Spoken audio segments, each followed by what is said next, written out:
الرحمن علم القرآن خلق الإنسان علمه البيان الشمس والقمر بحسبان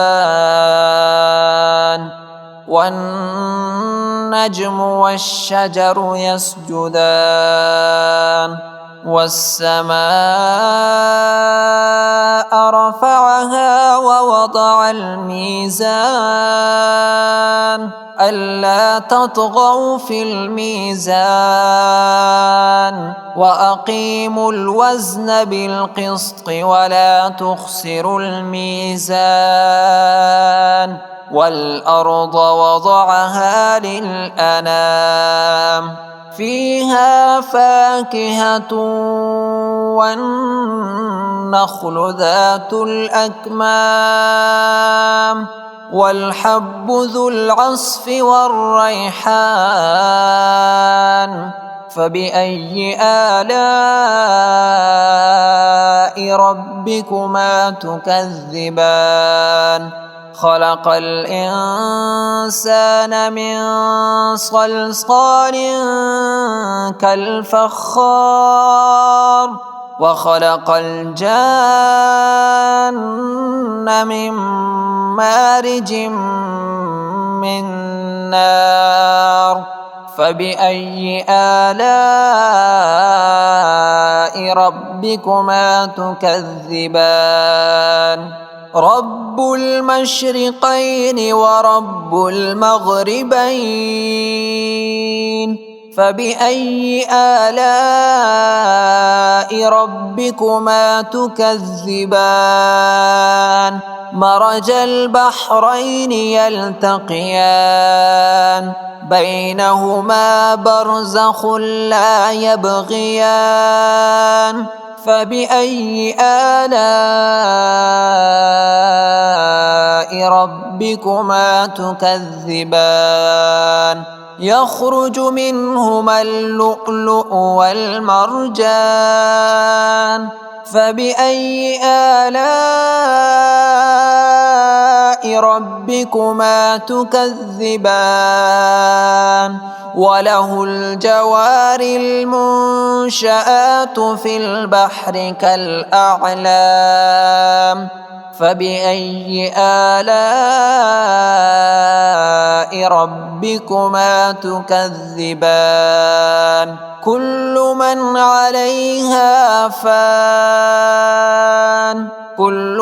عليها فان ويبقى وجه ربك ذو الجلال والإكرام فبأي آلاء ربكما تكذبان يسأله من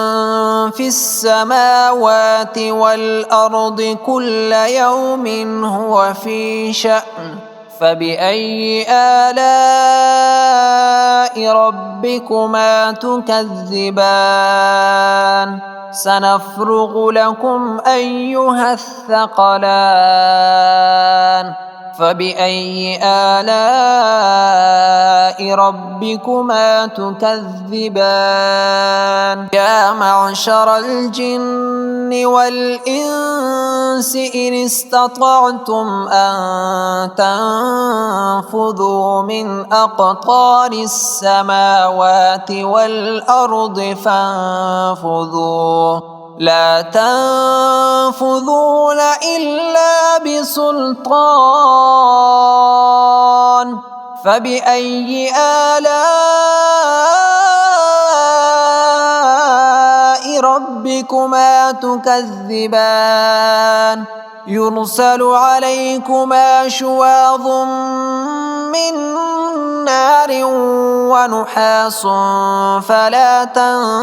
تنتصران فبأي آلاء ربكما تكذبان فإذا انشقت السماء فكانت وردة كالدهان فبأي آلاء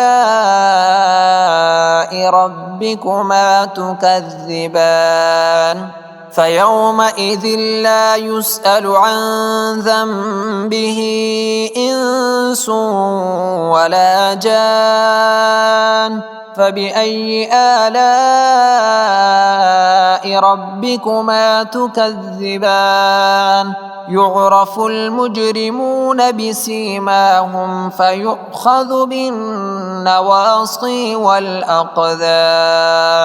فبأي آلاء ربكما تكذبان هذه جهنم التي يكذب بها المجرمون يطوفون بينها وبين حميم آن فبأي آلاء ربكما تكذبان ولمن خاف مقام ربه جنتان فبأي آلاء ربكما تكذبان ذواتا أفنان فبأي آلاء ربكما تكذبان فيهما عينان تجريان فبأي آلاء ربكما تكذبان فيهما من